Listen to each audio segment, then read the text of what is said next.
I am your co-host, Dr. Q, and our other co-host, Dimmer Switch Disco. Hello. Hello. We are here with Emerie and Pumpkin Queen today. Say hello, everybody. Howdy. Hey. Fantastic. Today we're going to be talking about maladaptive daydreaming and how it intersects with sexuality, specifically asexuality. I think a lot of people, or at least some of our listeners, probably won't be too familiar with the term asexuality, or even if they are, maybe only in passing. So I think we should hand it off to our guests to kind of give, you don't have to go crazy, but like a brief overview of what it means, or at least what it means to you. Lack of sexual attraction. So not necessarily lack of romantic attraction, but lack of sexual attraction. So like you don't see someone and get sexually interested. People are just aren't. It's like an object. Like you're not going to see a flower and get sexually interested, and it's like the same with people. You're not going to see a person get sexually interested. I think that's nicely said. I think asexually is indeed having a lower libido.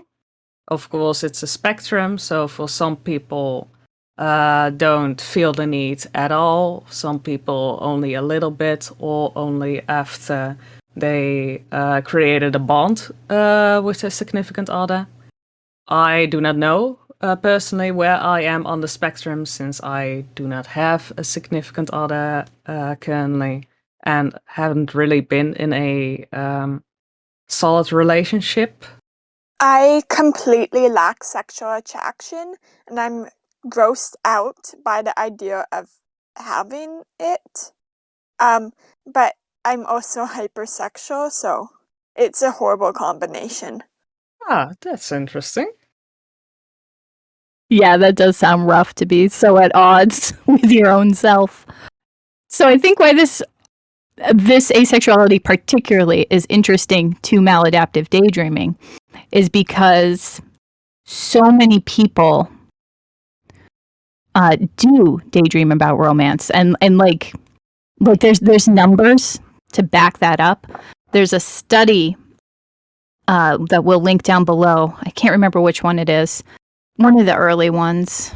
It's a Bigleson paper.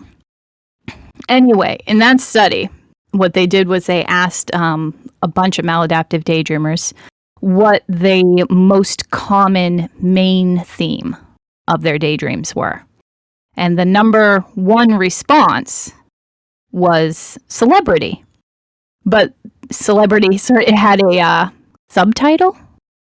It was celebrity / being one, or being in a relationship with one. And it didn't imply a sexual or romantic relationship with that character. But I think in a lot of cases it would be. Sex or romance, intimate relationships are just a really common theme of maladaptive daydreaming, and like, how does that present in somebody who doesn't really experience it in real life? Just realized I didn't actually ask you any questions. No, that's fine. I think the most obvious first question would be, do you have those types of daydreams where you are in intimate or sexual relationships despite not experiencing it IRL? No, I don't have myself in those daydreams. Like our daydreams about other characters in romantic relationships. But I'm grossed out by the idea of being in a sexual relationship. Even if I'll get intrusive daydreams about it quite commonly. But it's just the idea is kind of icky to me. The idea of being in a romantic relationship isn't, because I do experience romantic attraction, though I don't experience it a lot. Experience it pretty little. but it kind of makes me sad to daydream about being in romantic relationships because it's so difficult for me to experience romantic attraction, and so it would be really difficult for me to date, to find someone that I'm actually into and then date them. But I don't really daydream about myself in general. But I do have a lot of daydreams, romantic daydreams about my characters. What about you, Pumpkin? I do have romantic ones. Not like every day, but indeed, also with my characters, and some of them are indeed in a relationship, and then you kind of flows along in your daydreams. But yeah, there are times that I do indeed have daydreams with, relationships and stuff, which is sometimes a bit of a odd thing. You would see someone at the bus stop and you're like, oh, that person is very aesthetically pleasing to see, to look at.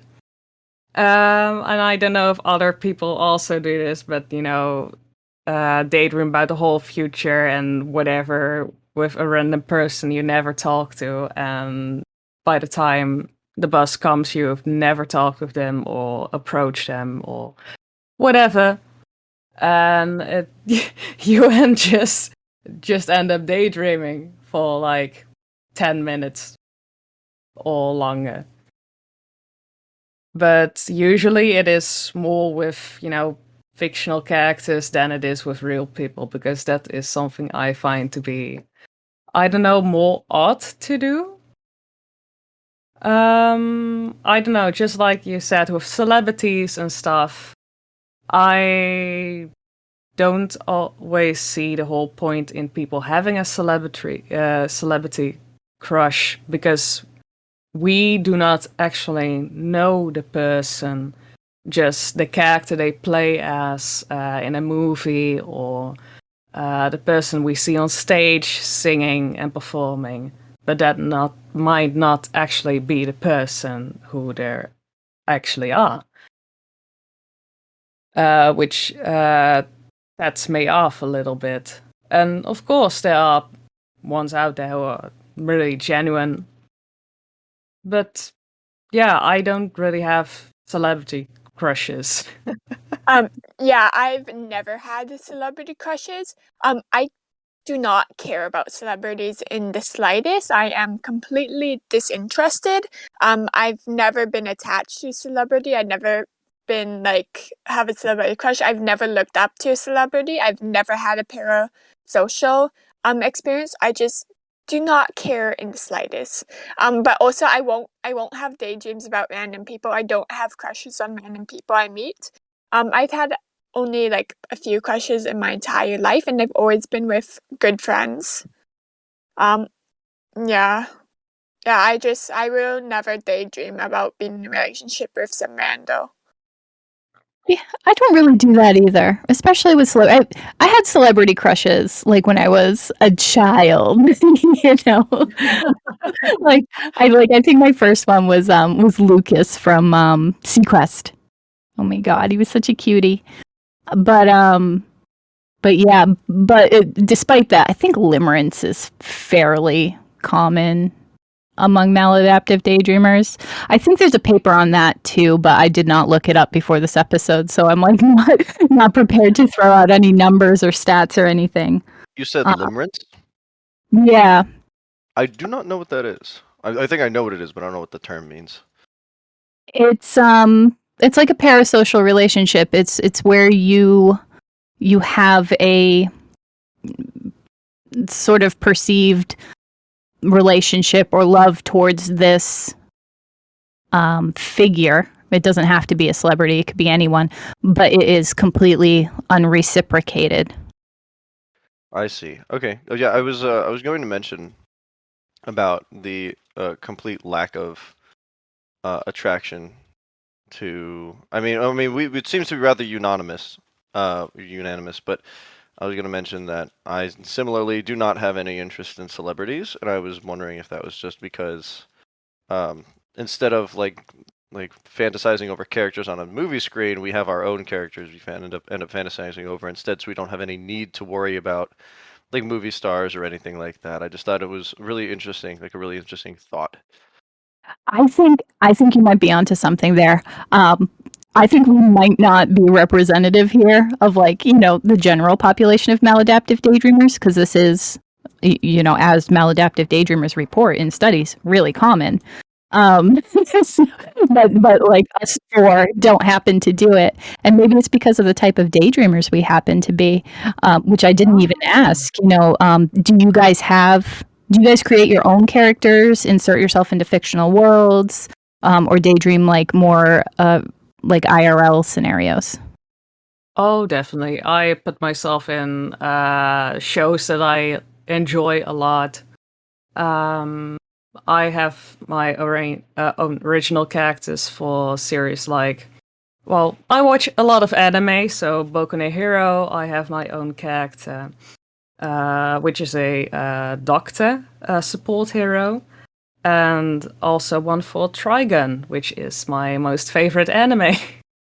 And also ends up being, love interest for the main character of the show, which I end up daydreaming about a lot. Are you in your daydreams? Often, yes, not always. Sometimes I enjoy creating a whole new character with, for the Boku no Hero, it's a whole new character called, she's called Dr. Herb, with her own superpowers, and she's a whole different from me. But in other universes where it's more, to place myself in, to ship myself with a character, it's then it is more or less me. Otherwise, I'll just create an OC if I just like the universe and want to be, like them as friends or whatever. Yeah, I have mostly like OCs. I don't insert, and I'm not in my daydreams either. What about you, Emery? What type of daydreamer are you? I do not ever insert. And I have a lot of characters. They don't belong to media I watch. I never daydream about media. I daydream about my own world and characters, and I never ever fantasize about them. And I'm really weirded out by the idea of doing that. Well, it's one of these things where it's like the idea of romance is like really really enticing, but like in practice it's like a really messy venture, you know what I mean? Not like just like physically, but that's just like emotionally and like mentally and things like that. It's just a Yep. lot. I'll daydream about romance, but I'll daydream about romance between my two characters, never about me. So I just basically ship my OCs. That sums it up pretty perfectly for myself. It's like for me, I don't ever really do self inserts, but I have a very large cast of characters that are absolutely right for romance. It's very very good when you're like building a story or you like have your own sort of daydream world. At the end of the day, it's like it's hard, at least for me, it's hard not to pick and choose characters that would work well together based on like their personalities or their social status, right? Things like that. It's just it makes for interesting stories, Yeah. and I don't know, with like the way that there's been a couple movies recently that have been movies and television shows and things that have been letdowns. So I just find it far more entertaining to have romance between my own characters because to me it seems far more not just entertaining but far more believable. I believe there's a meme about a movie called Morbius recently that was just so bad for a multitude of different reasons. I hear that about that a lot, and I'm sitting here like, man, I don't know. It's just I don't know. Romance between characters is just so. Would you say like Emery? Would you say that just like romance between characters, like not like going like too far and not like self-inserting, but just like seeing them like happy or like seeing them succeed in that sort of romantic venture is just very appealing, right? Like there's a Yeah. huge payoff once it happens, right? Yeah, I like that, but I also really like the drama and like I Hmm. have a lot. So my daydreams are very, very, very story oriented. So they have a strong plot, and they're not just random things. And I have a lot of romantic subplots. So I like to daydream about every aspect of like getting together, but also developing feelings, tension, like arguments or fallouts. I just like the entire thing. I just really like some romantic subplots. Yeah, but that's the thing, right? Is it's like because romance is such like a difficult thing from start to finish. Just like seeing it all, like having it not happen to you makes it a little bit easier. But like seeing it happen in its entirety, right? Not just like, oh, the guy gets the kiss at the end of the movie, or the girl gets the kiss at the end of the movie. Like not just that, because that seems to be that seems to be really popular. So you see that a lot, but you don't see a lot of the like the ups and the downs, unless it really is a movie entirely dedicated to it. But just having subplots that are fully fleshed out are you know that's what I do, right? And you seem to be the same. So rambling aside, that's one way you could end up doing romance. I know that's how I do it, and Emerie, you're the same. Yes. But yes, when it comes to like romantic daydreaming, that is one way that you could do it. I know that's the way that I do it. And I wonder how much, because I mean, even in that explanation, you mentioned like movies and things, because romantic subplots and just plots both are so ever present in the media, and so many maladaptive daydreamers pick up their daydreaming plots and themes and inspiration from media. But I guess Emerie doesn't really do that, but Pumpkin Queen does. Well, you did say that you will like ship characters together. Well, yeah, my own as well, just like Emery and Dr. Q do. I have a whole bunch of stories on its own, and yeah, let that slowly develop a romantic relationship, but again, never any sexual content in my own stories, because I too am not very comfortable with doing that. And often of times, I also create characters like monsters who, don't have the genitalia to do that. So that makes it a whole lot easier. Oh my god, my daydreams are super sexy. They are. They're crazy sexy. And I have monsters too and stuff. I don't know if I'll leave this in, but half the fun of having monsters is figuring out how they fit together. Oh, okay. So when I've attempted to do it, I don't know, when I've tried it, it's like I don't know, it just feels kind of cheap. Maybe it's because I would base it off of stuff that happens in media, and a lot of media sex is very cheap, I guess. Yeah. But like it just seems like I don't know. It's just like not the main focal point. I would use it for comedy. Having naked characters for the sake of comedy is far more interesting to me. That kind of stuff. But other than that, I mean, just straight up, what was it? Sexy times. Sexy times inside of Daydreams I've seen it to be a very, very cheap venture myself. Maybe that's just me though. Maybe that's just me. I don't know. No, I agree. I agree. Even someone like my daydreams are super sexy. I would not say that that's the main theme. I wouldn't even say it's like top 3 themes. But it's part of the story, it's part of their relationship, and sometimes it is just a cheap way to develop a relationship or to ruin one. Maybe it's a Saturday night, it's real late. One of these days, you're just like, man, it's just one of those nights. Yeah, it's more like a plot device, really. That's all I've ever used it as. Yeah. Like, using. No, the only thing I was gonna say is using it as anything else for me was not exactly very fruitful. Yeah, it's a massive, like, for me, it's very much a plot device. Um, yeah, like what Dimmer was saying, it's just massive plot device rather than I don't know where I'm going with this, but I disagree. Same here. Gonna switch.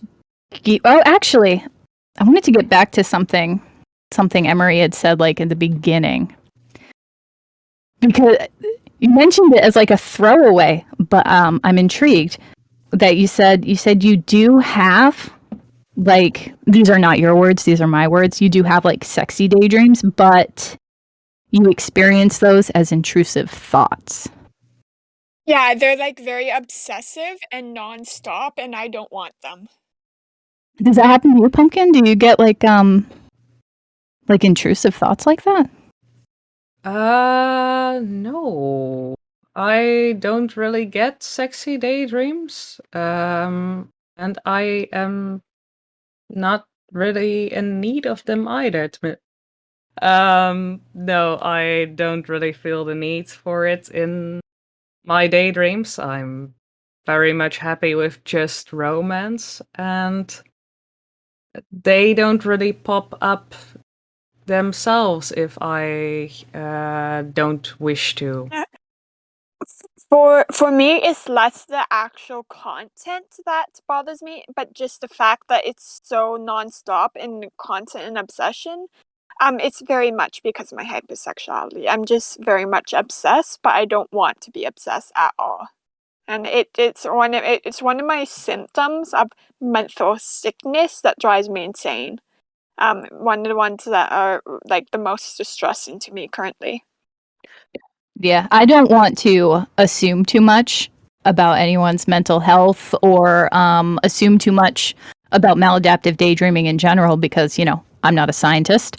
But I wonder, like maladaptive daydreaming does have a strong connection to OCD. And I'm not really well versed on exactly what that is, but I wonder if it has something to do with like that, if people who are who have more of the OCD like symptoms will have more like intrusive daydreams like that, whatever they're about. Yeah, for me, I do have OCD. I don't know how to explain the difference, but it's not completely OCD. Like, I also have personality disorders, so cluster B, and hypersexuality is very, very, very, very highly related to that, which is where it stems from, and I have various trauma related to that, which is where it stems from, but it's a bad combination with OCD. So that OCD and hypersexuality and maladaptive daydreaming is like horror show. And asexuality too. Kind of switching gears a little. When would you say you kind of got a hold on? Oh, I'm not like that. Maybe you didn't have the term for it, but you realized that you weren't experiencing what your peers were. Like, when did you realize you were asexual, even if you might not have known what it was called? When I was 12. When I was 12, but I forgot when I was 13 because I didn't really care about that stuff. And then I remembered again when I was 14, but it was 12, and I actually came upon the term asexual when I was 12. So this was like more than 8 years ago, a long time. And I was like, hey, that reminds me of myself, and I actually tried in order to figure out if I was. I tested it by actually daydreaming myself being with other people.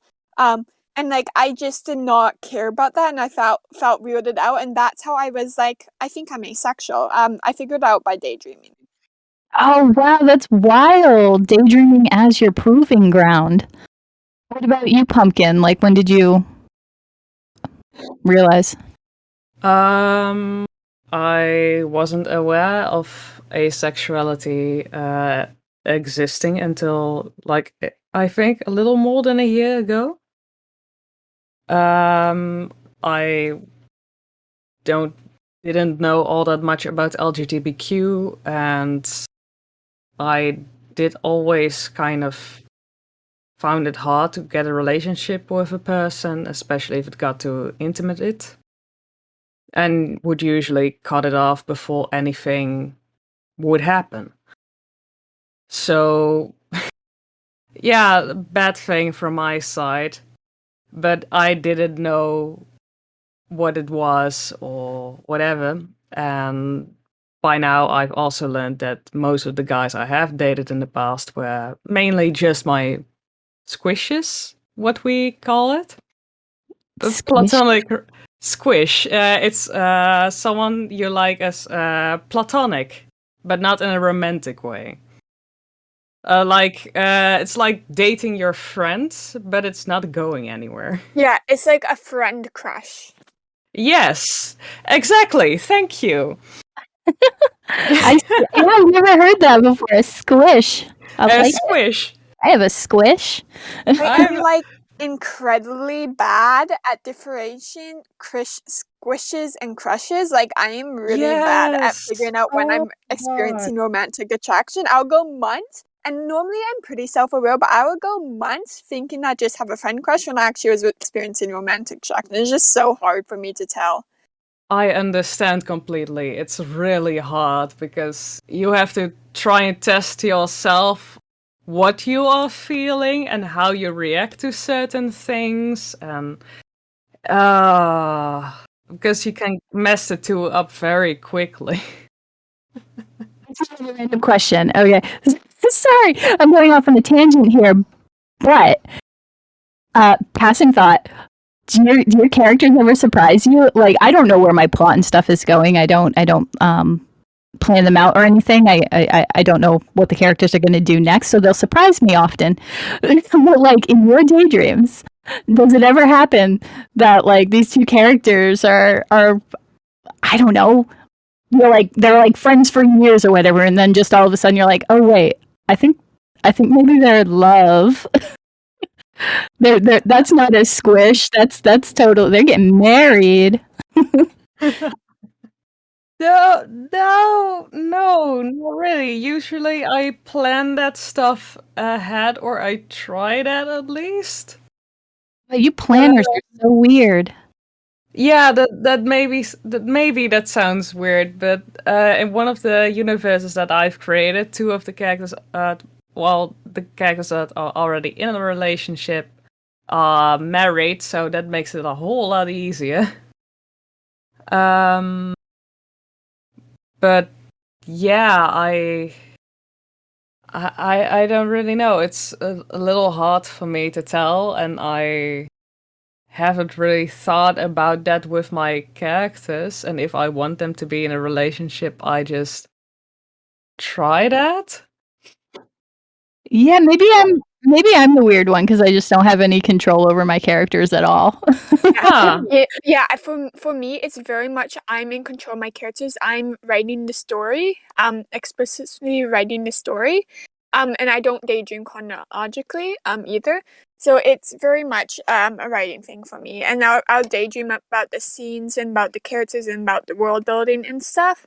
But I choose what happens. I choose what. Yeah, so it's very much choice. I know my characters very well. They're not like unknown to me. They never surprise me because I know what happens and I choose what happens and I choose how to develop them. Oh, okay. So we got two planners as guests here. But I'm okay. Anybody out there listening who happens to be asexual or somewhere on that spectrum, who happens to like not have control over their characters, go to YouTube, go to this video, and let me know if that happens. It's not important. The question popped into my head. And we don't happen to have anyone guesting who can answer it. Back to my original line of questioning, though. I'm sorry, that was a bit of a tangent. So let's see, where was I going with that? Okay. Oh, yes. I was going to ask if because I assume you both started daydreaming like this, or had maladaptive daydreaming from a young age, right? Yeah. Mm-hmm. Yep. Yeah. So, and Emerie kind of touched on it when he was like, what did I say? You had actually tested the theory that they might be asexual on in their daydreams. So yeah, so I was going to ask if maladaptive daydreaming played any role in the discovery of that, or the revelation of, oh, this is what I am, or in you later on in processing it? For me, yeah. I tried testing it different ways at first because I get to know that a lot of people normally also watch things like, well, corn or schmenti or whatever you call it. I'm just gonna censor myself right now. But yeah, I tried that, never watched it before. Was extremely uncomfortable watching it. Then tried to question myself, well, would I want to do this or be in the position that was no, not really. And indeed try to look back at my own daydreams, and that just doesn't really appear. So if I don't daydream about it and don't have fantasies about it, then I might not have the need for it. Doesn't mean I don't want to have children eventually. I do, but I just don't have the need for it. Okay, so with let's say with hindsight, you were able to look back on your daydreams and get at least a little bit of validation. I don't know if validation's the right word. A little bit of perspective, or damn, I don't know what word I'm looking for here. But being able to look back on that pattern added some credibility to what you thought might be going on. Yeah. It helped at some level. I still had to figure out what it was. And after some researching, it did came out like, oh, this is asexuality. Ta-da. Oh, that's interesting. uh, but yeah, there's a lot more to the LGBTQ that I didn't know at first. And it was also a nice learning experience, because I got to know a whole lot more about other flags and stuff. So, yeah. It was very much a tool for me, a very helpful tool. Yeah, like as I said, I explained it. I used it to try to figure out if I was interested in that kind of stuff, or if I was interested in like dating my classmates, or if I was or like, because I will find people pretty, but I'll find them pretty in the way I find a flower pretty. So there's no attraction related to it. So I would think about classmates I found pretty, and if I wanted to like kiss them or hold their hands or other stuff, and like I just didn't care, and it was weird to me. So it was very much a helpful tool to figure out if I had interested in other people, which I didn't really. Like, I had no crushes in middle school. I had one crush in elementary school when I was like 6. So I had zero interest in people I knew. And I didn't really have to process it though, because I very much liked being the special, quote unquote, special kid. So I made fun of my friends for having crushes, and I was like, haha, you have crushes, I don't have crushes, I'm cool. So I didn't really need to process it because I didn't mind. It's making me wonder, this whole conversation, if I would notice if there was anything not in my daydreams. Like, I wonder how many years it would take me to realize that there was something not there and to put that together. Because you're looking for a negative, not a like I know my daydreams are romantic. I know they're violent. I know they're full of political intrigue and adventure and things like that. What are they not full of that other people's might be? Just, I don't know, that came into my head. Because that's what you guys had to do, or not had to do, but like that's what happened to you guys. You kind of noticed there was something that wasn't Wasn't really there. Yeah. Yeah. Then you eventually understand when you talk with other people or with your friends and what they kind of have going on in their brain. And then you're like, No, man, not at all, but good for you. You know, like Emery already explained with the flower, like it's pretty. I would hug it, but I wouldn't duck it. If that's, explains it for itself. Yeah. I'm sorry. Yeah, my mind's like my mind just checked out for a minute there trying to find the holes in my own daydreaming. Oh, that's okay.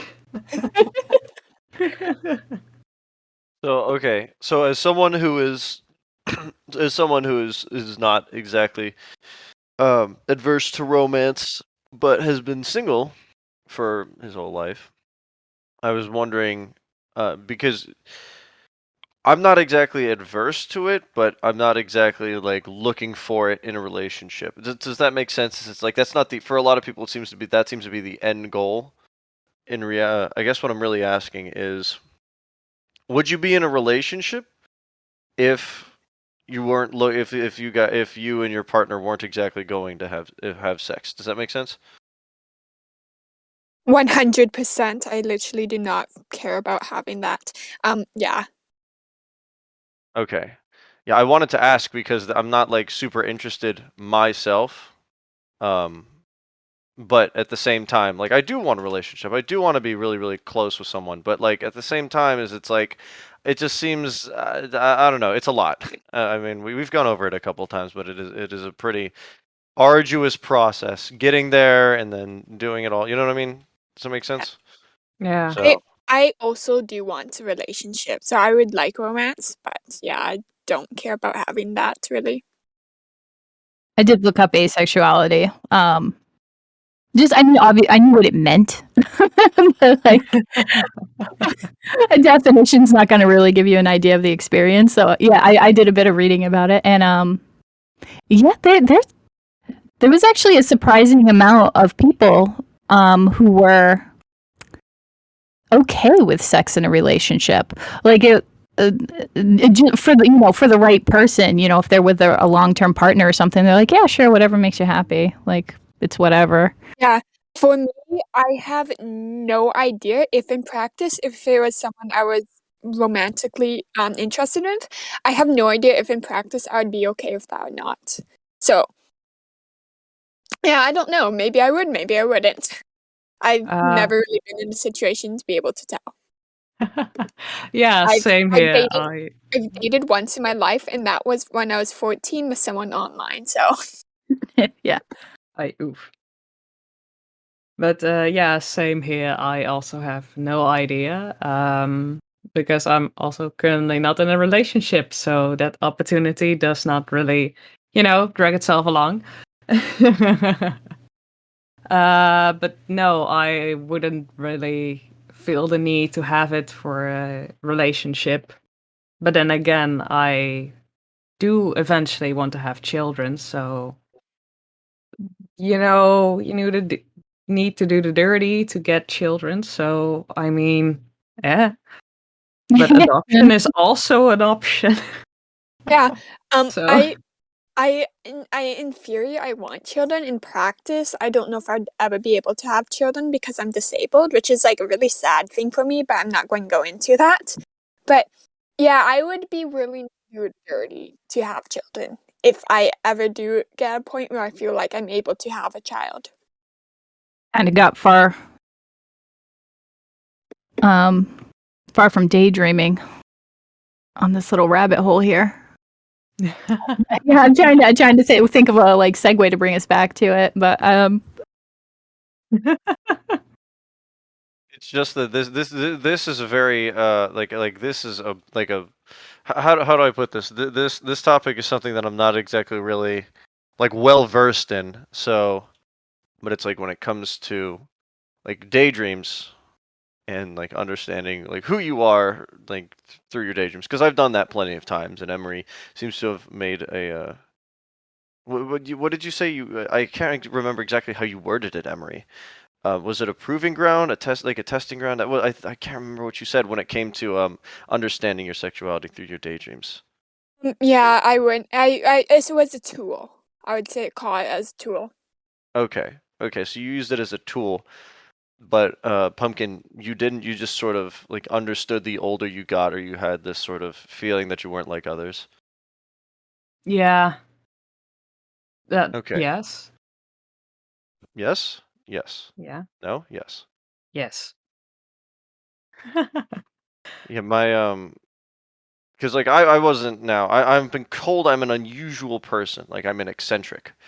I think is the term for it.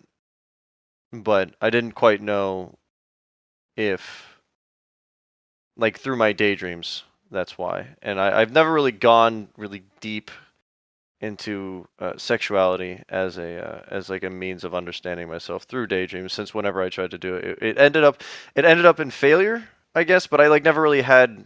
I think as you all were talking, I realized I never really had crushes in school. Was never really interested in school. And like I have the romantic attraction there for sure, and I'm not exactly sure because I'm not exactly sure how to ask. Well, like what I'm trying to ask, because this is a very like foreign concept to me. But I guess what I'm really trying to say is like in terms of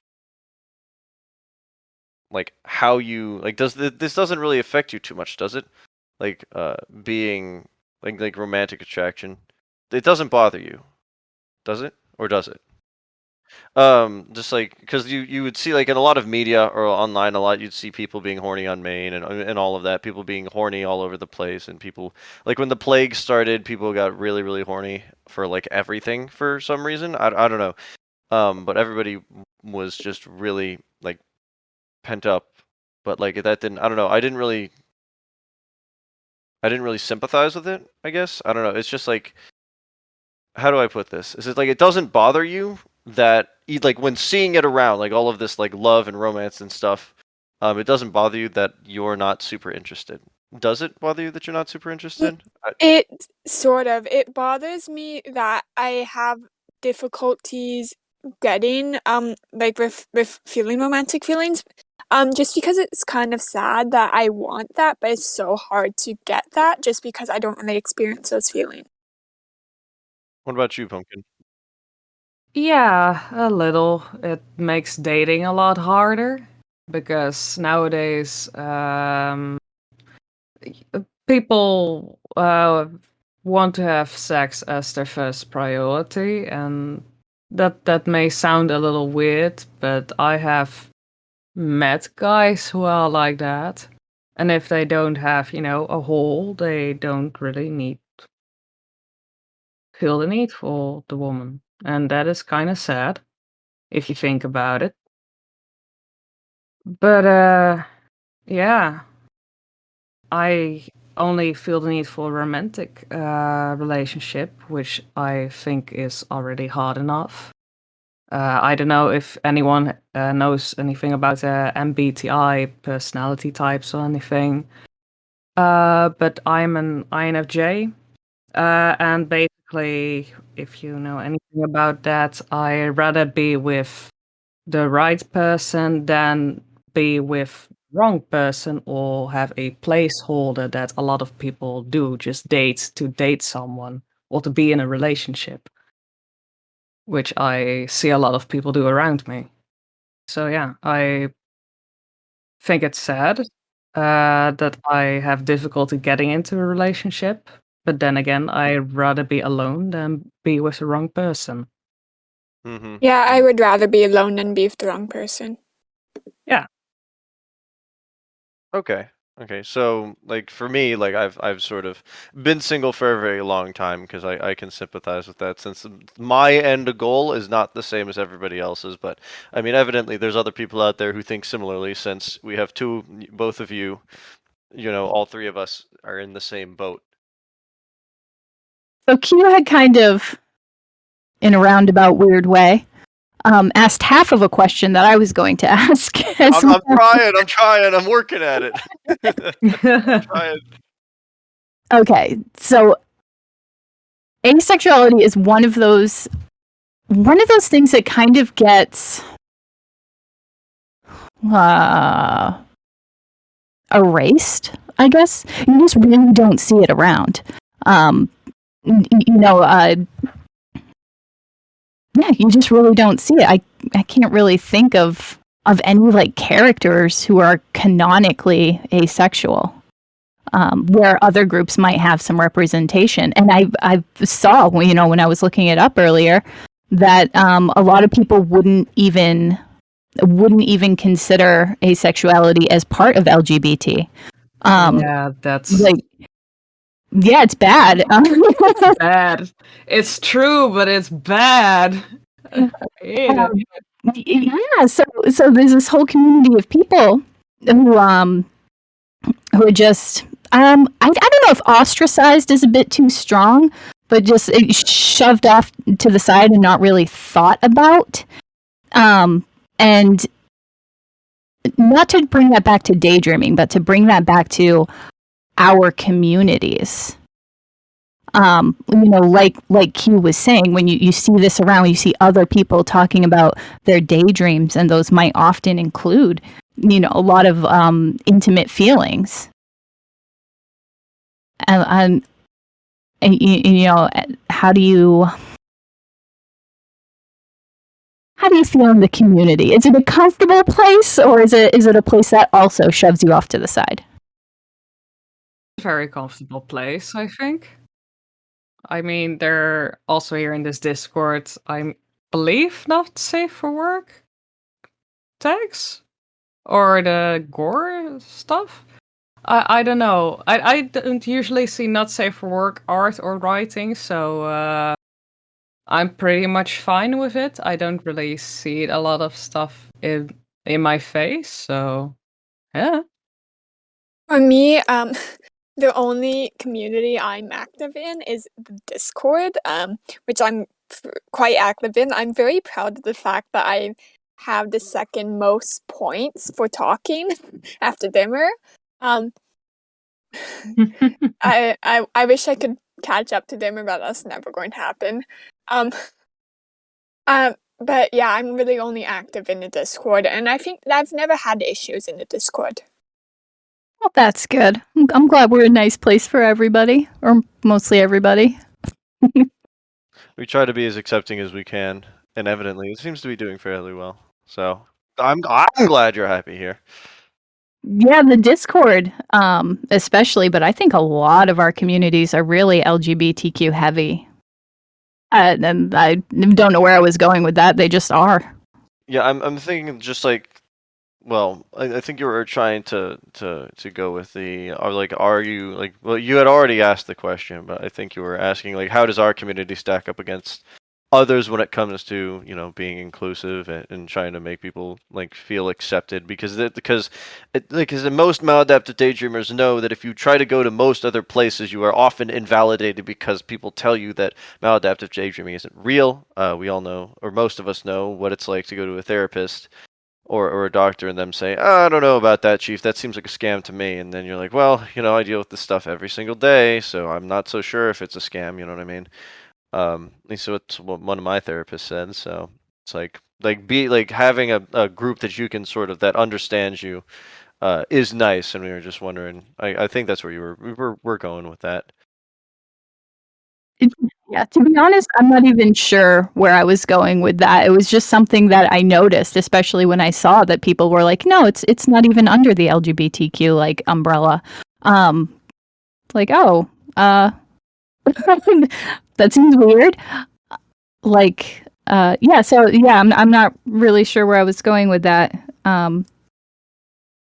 Except to say that it is something that gets pushed aside and forgotten about and not talked about. And that is true, because there's a very small percentage of people who are asexual or aromantic. So, which is why it's, I think, often forgotten, and people kind of shove it to the side and say like, "Oh no, the A is for ally." No, Hate that. it has a different meaning, but that's also nice.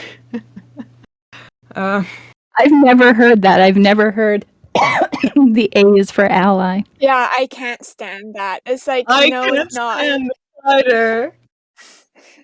Like good for allies, but you're absolutely Of not course, part of the it's community great. just It's because great, you're but being a decent human being.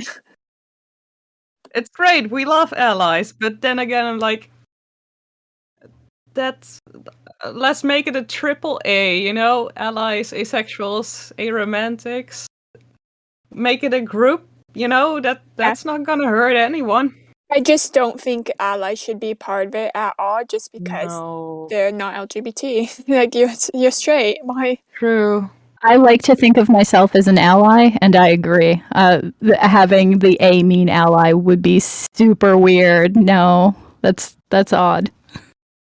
Indeed.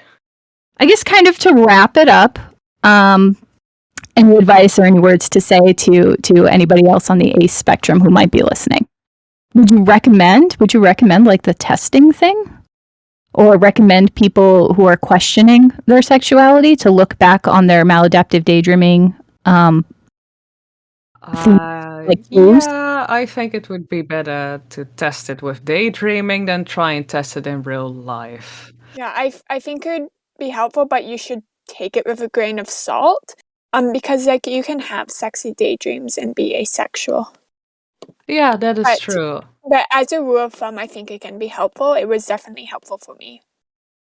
True, because like we've said earlier, it's still a spectrum, so there are asexuals who can still experience sexual daydreams. Maybe not as much as some people do. And some people might still enjoy having sex as being asexual. So it is an odd spectrum. And some people rather enjoy listing the playing cards because we call ourselves aces, so that is also funny. And I bet there are too. I probably more like ways to experience it than are in a deck of cards. Yeah.